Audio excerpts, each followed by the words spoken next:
पाकिस्तान तहरीक इंसाफ के साथ जो एक अजीबोगरीब इस वक्त मसला चल रहा है वो इख्तलाफात का था। तो पार्टी के अंदर इख्तलाफात तो तकरीबन इमरान खान साहब ने निपटा दिए हैं और अब पार्टी के अंदर से जो पहले इख्तलाफात की खबरें आ रही थीं वो खबरें अब नहीं आ रही। और जो लोग कुछ थोड़ा बहुत चीज़ों में नो बॉल कर रहे थे या उनका पाउंड लाइन को क्रॉस कर रहा था तो उन लोगों को भी समझ आ गई है कि उनका कैप्टन देख रहा है, तो उन्होंने नो बॉल करना छोड़ दी है, ऐसा दिखाई देता है। लेकिन कुछ प्लेयर्स जो है वो जो अभी पवेलियन में बैठे हुए और मैदान में वो नहीं है, यानी जो टीम को छोड़ गए थे या टीम ने उनको छुड़वा दिया था या हालात के हाथों मजबूर होकर अनफिट होकर इंजर्ड होकर वो अलग हो गए थे, वो लोग अब थोड़ा सा मसला क्रिएट करते हैं। बाद औक़ात अंदर से होता है, बाद औक़ात बाहर से होता है। तो छोटे छोटे इख्तलाफात चल रहे हैं, एक दूसरे के खिलाफ बयानबाजियाँ हो रही हैं। अब इसमें जो है किन लोगों को पार्टी से निकाला गया है, तर्जुमान पाकिस्तान तहरीक इंसाफ का एक बयान भी सामने आया। रऊफ हसन साहब ने कहा कि साबिक रहनुमाओं फवाद चौधरी, इमरान इस्माइल और अली जैदी को बाकायदा तौर पर पार्टी से निकाल दिया गया था। उन्होंने कहा कि साबिक रहनुमाओं की जानिब से की जाने वाली बयानबाजी और इस पर पार्टी मौक़िफ़ के हवाले से खुलकर उन्होंने बात की है। तीनों अफराद को इमरान खान साहब की हदायत पर ही पार्टी से निकाल दिया गया था। अब फवाद चौधरी, इमरान इस्माइल और अली जैदी पीटीआई का हिस्सा नहीं है। और इमरान खान साहब से मुलाकात के सवाल के हवाले से उन्होंने कहा कि इमरान खान साहब जो हैं वो पार्टी में वापस आने वालों का फैसला केस टू केस देखकर करेंगे। आज पार्टी की कोर कमेटी में करारदाद मंजूर की गई है कि इन तीनों अफराद को कबूल नहीं किया जाएगा।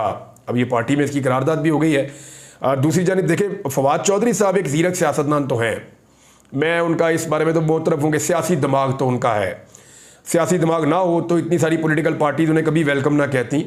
परवेज़ मुशर्रफ साहब के वो करीब रहे, फिर आसिफ अली जरदारी साहब के वो करीब रहे, फिर इमरान खान साहब के भी वो बहुत करीब रहे और उसके बाद उन्होंने जेल भी काटी है अभी कुछ अर्सा पहले।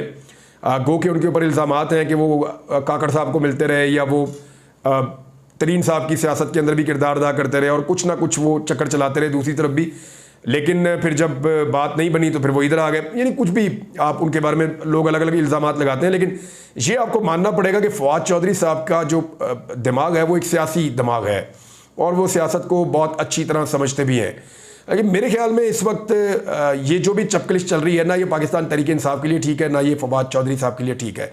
फवाद चौधरी साहब को अपने लिए पाकिस्तान तहरीक इंसाफ में अगर रूम बरकरार रखना है तो उनको थोड़ा सा मेरे ख्याल में सब्र से काम लेना होगा और अपनी सियासत भी साथ साथ करनी होगी। सियासत से बिल्कुल वो किनारा कश नहीं हो सकते। अपनी ओपिनियन वो बिल्कुल रखते हैं एक इंडिपेंडेंट सियासतदान की हैसियत से, चाहे वो पाकिस्तान तहरीक इंसाफ का हिस्सा है चाहे नहीं है। और हक बात यह है कि उन्हें बहुत सारे सियासतदानों से ज़्यादा सियासत का आइडिया भी है, लेकिन ज़रूरी नहीं है कि आपके जो भी आइडियाज़ हों वो हर दफ़ा आपके दुरुस्त ही साबित हों।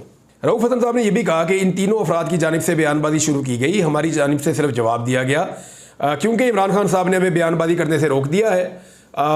फिर अब हम इनके ऊपर बयानबाजी नहीं करेंगे। इन लोगों को छोड़ा गया है पार्टी को कमज़ोर करने के लिए।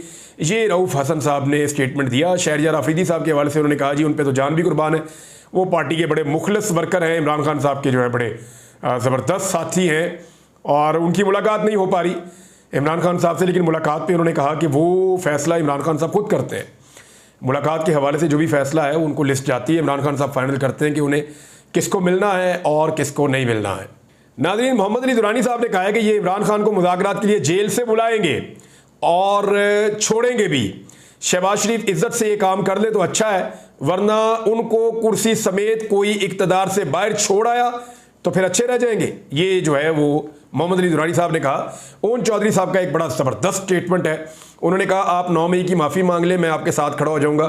तो बात यह है कि ओन चौधरी साहब आप तो पहले भी कभी इमरान खान के साथ नहीं खड़े थे, आप पीछे खड़े होते थे और पीछे से आप खुद ही गायब हो गए और 9 मई से पहले गायब हो गए।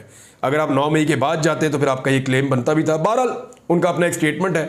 इस वक्त वो इक़्तिदार में भी हैं और फॉर्म 47 के ऊपर उनको एक सीट भी मिली हुई है। अब तक के लिए इतनी, अपना ख्याल रखिएगा, अपने इस चैनल का भी। अल्लाह हाफ़िज़।